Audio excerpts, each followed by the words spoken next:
Today I'm going to cover with you why and how we move away from marketing leads target to drive more revenue.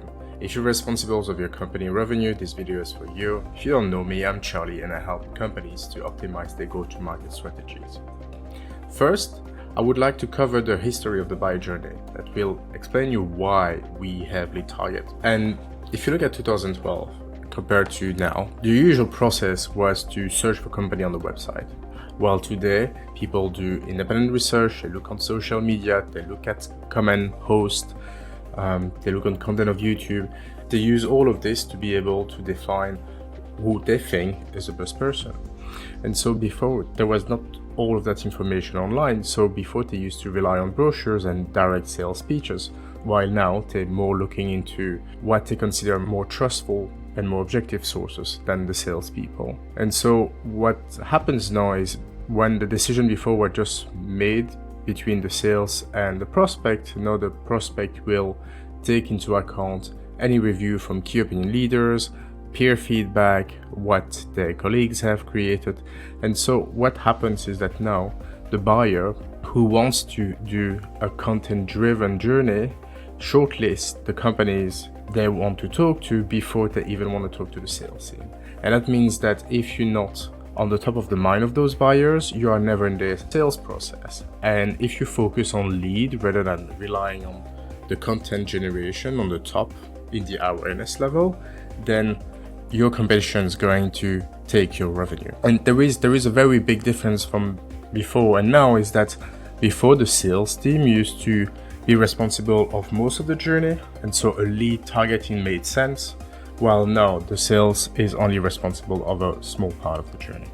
So as I explained, today buyer's journey is content driven. So you have the brand awareness that's going to be driven by most of social media. It will generate lead and then we will close deals. So the problem with lead gen is that it means the important initiative that puts you in front of your competition. So you want to be on the top of mind of your prospect before they even have shown interest in buying, because at the moment they show interest in buying, it's already too late. They have already shortlisted the prospect. And multi-touch attribution does not track content performance, and so it's making it very poor for marketing measurements. I just want to emphasize on that now, and we'll cover it more in detail later on, because it's a very important subject, because a lot of companies actually are using this as a way to measure marketing, and it's not fit with current buyer journey. So first of all, we need to bust the myth. More leads is not more revenue. If you sort your lead from best to worst, you're going to see that you have a diminishing return of the revenue, with the most profitable lead being on the bottom of the chart, on the left of the chart, and the less profitable lead being on the right of the chart. And the problem is that while the revenue per lead is decreasing, the processing cost of those leads is not decreasing that much. So you still have to spend money to capture the lead and to process the lead, because it will take time and money from the sales team to go through all of those leads. And so the risk that you have when you have a lead gen approach is that you're going to send a lot of less valuable lead to the sales team, and the sales team won't be able to focus on the high converting leads. By the way, little hints, a lot of your search ad leads will end up on the negative part where you actually lose money. And I refer to real search ad traffic, not cannibalized traffic. And we're going to cover this a bit later on too, and explain you how you can make the difference. What we want to do is we want to move that break-even point to a higher level. And so because we want that revenue curve to diminishing later on. And the way we do this is through brand. So this is your function to solve. So your available prospect is your ideal customer profile times the percentage in market times the percentage of people willing to buy from you. And that's very often missed in go-to-market strategies, is that we just think we have 5% of the in-market of our RCP and we should target them and we should call them. Yes, but a lot of them are not willing to buy from you because you haven't done any brand and you haven't shown any value beforehand.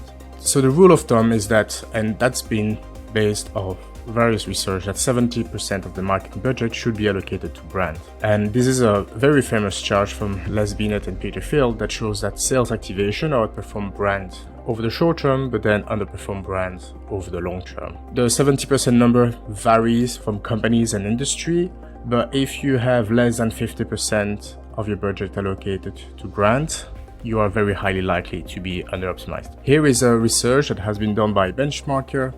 The charts on the right show the companies who have not met their growth and revenue goals. And what you can see is that those companies tend to be way more focused on demand and lead generation than the average. We want to get that curve higher, and so we have to maximize the highest LTV CAC leads. And so we have 4 types of leads. We have the inbound leads, potential customer who voluntarily express interest in the company offerings by willingly providing contact information. And that's very important. We'll go back to this in a second. Warm outbound leads. So when your sales team call people and those people are already aware of your brand and what you're solving, then it's a much easier close for your sales team. Then you have the cold outbound. So the sales team contacting people who are not really aware of the company, who do not know the product offering and how they can solve their problem.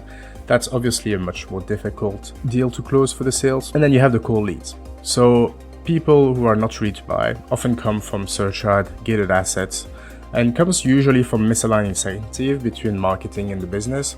And that's what happens when you have a lead target, is that the marketing will optimize to have the most number of leads possible, regardless how they convert on the later. And that's what you want to avoid if you want to maximize your LTV CAC.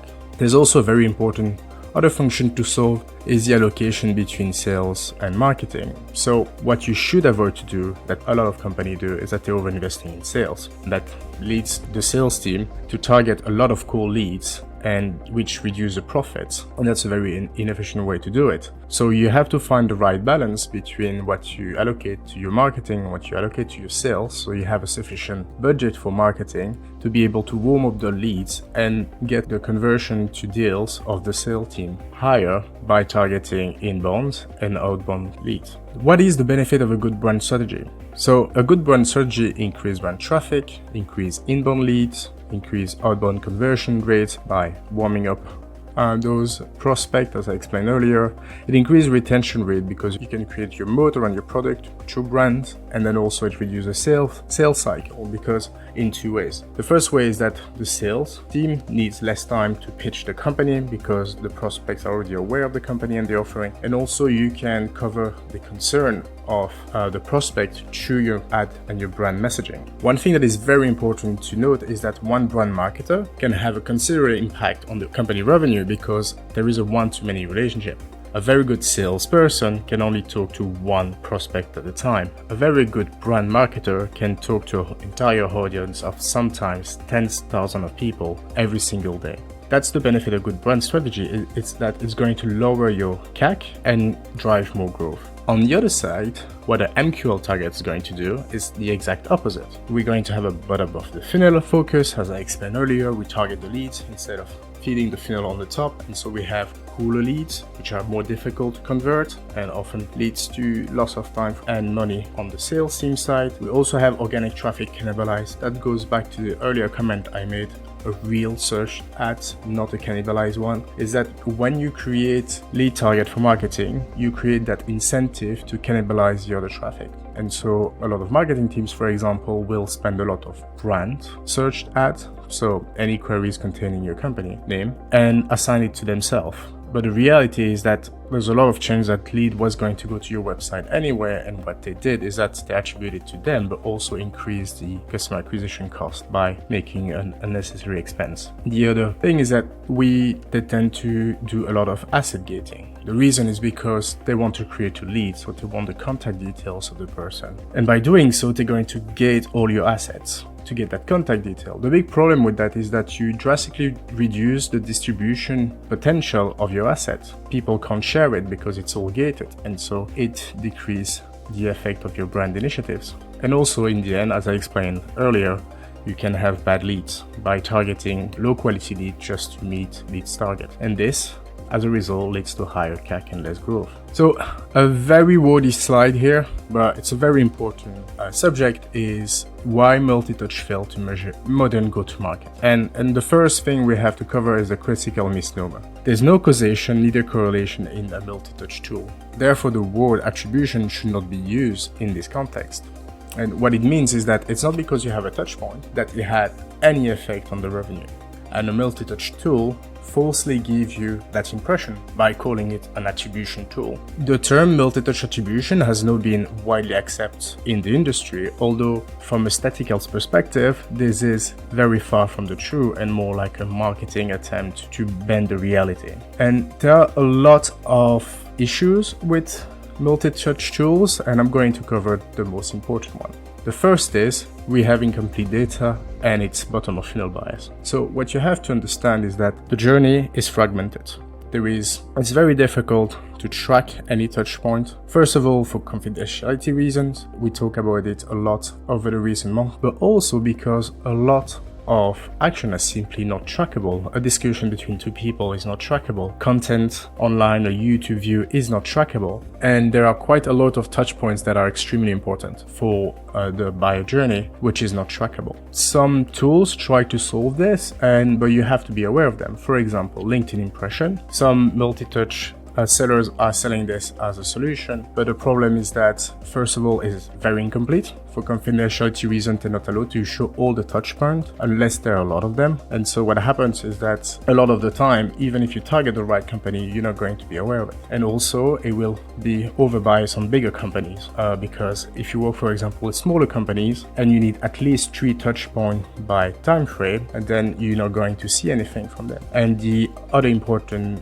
thing to take into consideration is that it doesn't make any difference between the new marketing intern who started a week ago versus the CFO of the company. And so you have no visibility of who has seen the ad within the company. The other solution that is presented is the impression multi-touch tool. And this one also comes with a set of issues, is that it is impossible to control the accuracy of those tools. What those tools do is that they do best guesses, sometimes good guesses, sometimes bad guesses, based on a certain probability level. What you see in a multi-touch tool can be very different from the reality. And so it's not, for a measurement standpoint, this is not a solution either. Now, it can be very interesting for the sales team to have that data, and we'll come back to that later. The second very important point is that we have misaligned incentive. So if you measure marketing performance with a multi-touch tool, you incentivize marketing to invest in what is trackable and not what drives revenue. Again, YouTube content, you won't be able to track it, even if it can be a very strong driver of revenue.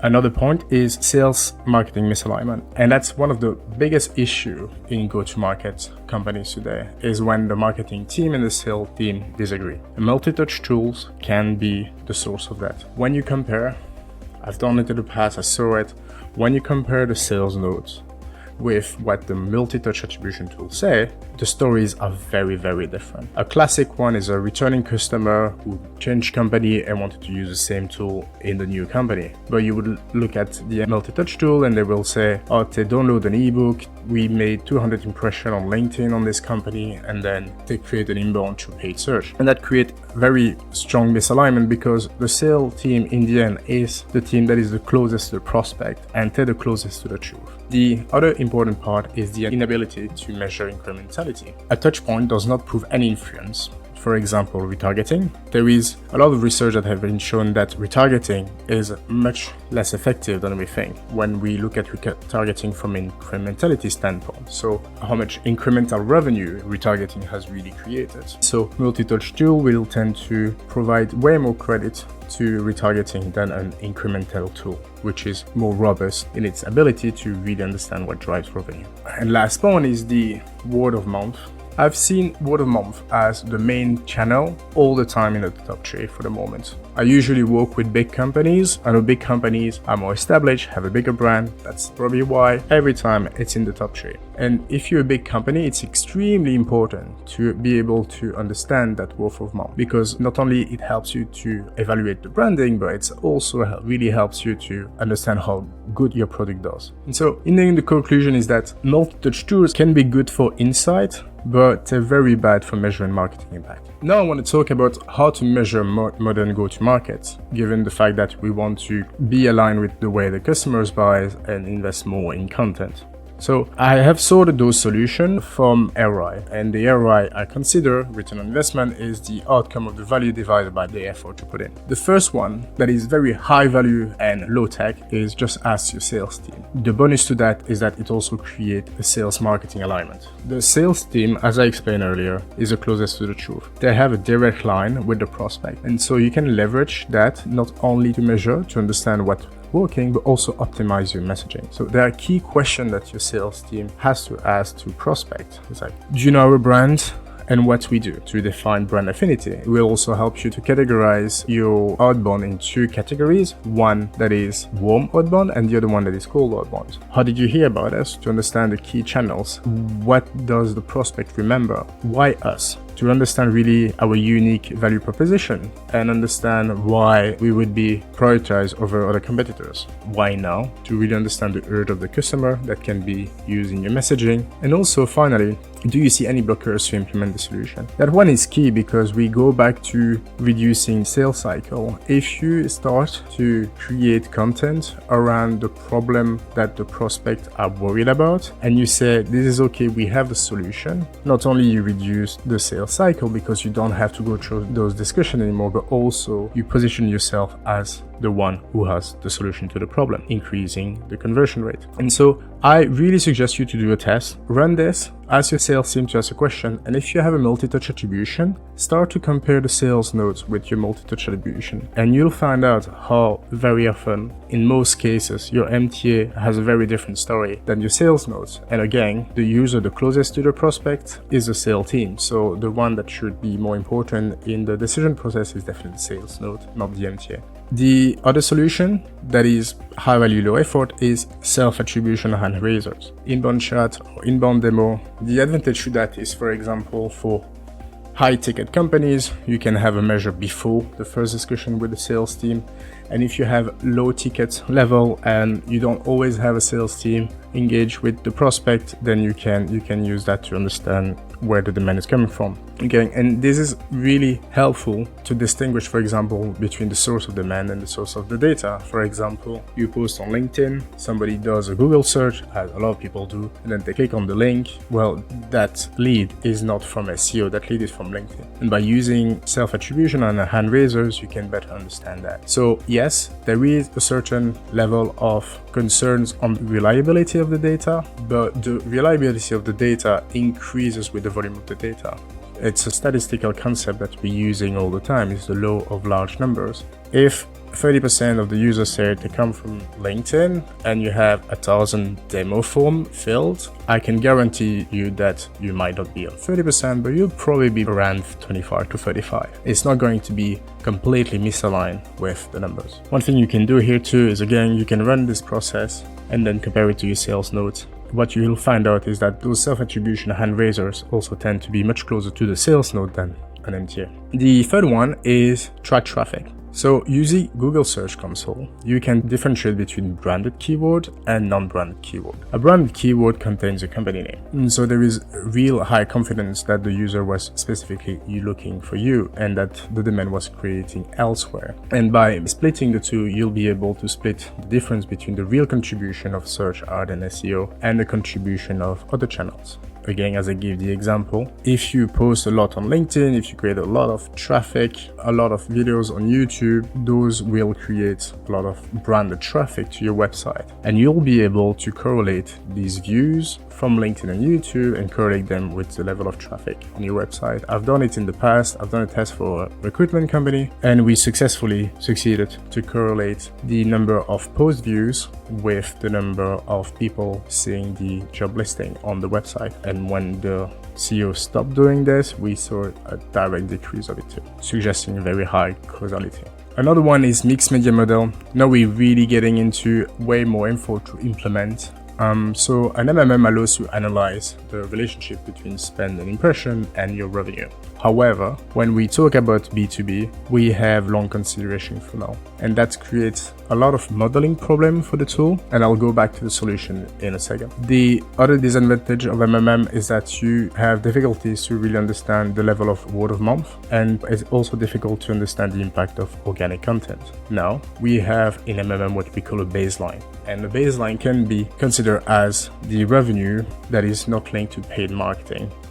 It's not perfect, but it is better than the MTA. So challenges with the long consideration revenue. So the larger is your window, the more noise you have. Because imagine if, for example, your conversion video is highly likely to be between 0 and 10, and you have 100 deals, you're going to have a lot of deals within the same bucket. Now, if you have 100 deals on consideration window that can be a whole year, you're not going to have a really like a solid narrow distribution, and that creates problem for the MMM. And that's why you can't really use MMM as it is for long consideration product. There is a solution that is usually used, is that you're going to create an MMM all the way to the lead that is usually shorter, and then you're going to have a probability based model to understand what deal will convert at what level of probability. The reason why this is very helpful is because on long consideration funnel your probability can evolve over time. Because it will be based on the number of assets your prospect is reading, the number of emails sent. Your entire CRM can be fed into a probability model to understand which deals are more likely to convert, and also understand what kind of step create the difference, and create difference between a good lead and a bad lead. That also can help the sales team to prioritize their pipeline. Lastly, intent data. There is a reason why it's at the end. It's because, again, it's a best guess model. It's very difficult to assess the accuracy. When you compare two different intent data together, you've figured out that a lot of them don't say the same thing. And so it's not very good to measure go-to-market, although it can be very useful. Again, going back to the law of large number, if you have one touch for a company in your intent data, it is questionable. But when you start to have 4, 5, then the accuracy and the confidence increase. And so those models, even if they're not brilliant for measuring, they can be brilliant for the sales team to get information about the several companies before they reach out. This was the end. I hope you enjoyed it. See you soon.